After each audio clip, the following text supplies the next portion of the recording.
வணக்கம். என் கதையை நான் யாரிடமும் சொல்ல வேண்டுமென்று நினைக்கவில்லை. ஆனால் ஒரு நாள் நான் இல்லாத போது என் பிள்ளைகளும் என் உடன்பிறப்புகளும் என் வலியை உணர வேண்டும் என்பதற்காக இதை பதிவு செய்கிறேன். நான் பிறந்தது ஒரு கஷ்டப்பட்ட வீட்டில்.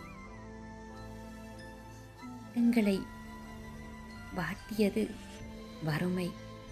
புரியாத வயதில் கல்யாணம். அதன் விளைவாக 2 பிள்ளைகள்.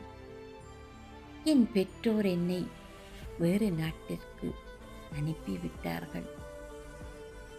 கையில் 2 குழந்தைகளை வைத்துக்கொண்டு நடுத்தெருவில் நின்ற அந்த சின்ன பொண்ணுக்கு வாழ்க்கை ஒரு நரகமாக இருந்தது. எனக்கு 6 சகோதரர்கள். அவர்கள் கஷ்டப்படுவதை பார்க்க முடியாமல் என் இரத்தத்தையும் வியர்வையையும் அவர்களுக்கு உணவாக கொடுத்தேன்.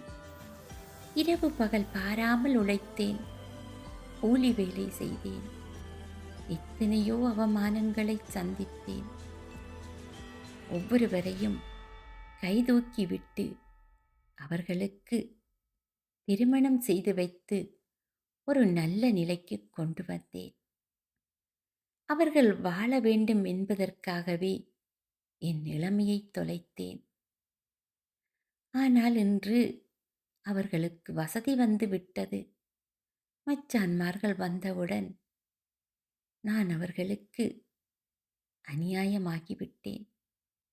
என் அன்பு அவர்களுக்கு சுமையாகிவிட்டது. நான் செய்த தியாகங்கள் எல்லாம் அவர்கள் கண்களுக்கு தெரியவில்லை. சுயநலம் என்னும் போர்வையில் என்னை ஒரு மூலையில் தூக்கி எறிந்து விட்டார்கள். இன்று என் உடலில் தெம்பு இல்லை. வெயிலில் போய் வேலை செய்ய முடியாது. பசித்தால் கூட ஒரு வார்த்தை கேட்க ஆளில்லை. என் ரத்தங்கள் என்னை ஏறிட்டு பார்ப்பதில்லை. யாரிடம் நான் காசு பணம் கேட்கவில்லை. அன்புக்காகத்தானே ஏங்கினேன். ஆனால் அவர்கள் என்னை ஒரு கருவப்பு மிலை போல் தூக்கி எறிந்து விட்டார்கள். 6 திசையிலும் என் ரத்தம் இருந்தது. ஆனாலும் இன்று நான் அனாதையாய் நிற்கிறேன்.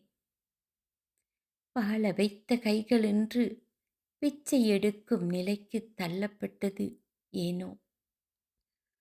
உண்ண உறவின்றி நான் உழைத்த போதெல்லாம் உங்களுக்கு நான் தெய்வமாகத் தெரிந்தேன்.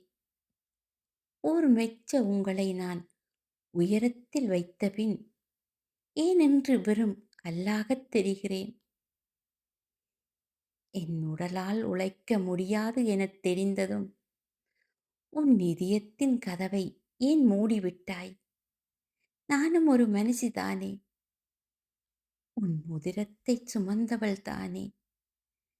நான் மறைந்தபின் என் கல்லறைக்கு வராதீர்கள். உயிரோடு இருக்கும் போது ஒரு நிமிடம் பேசுங்கள். அது போதும் என் ஆன்மா சாந்தி அடைய. நன்றி.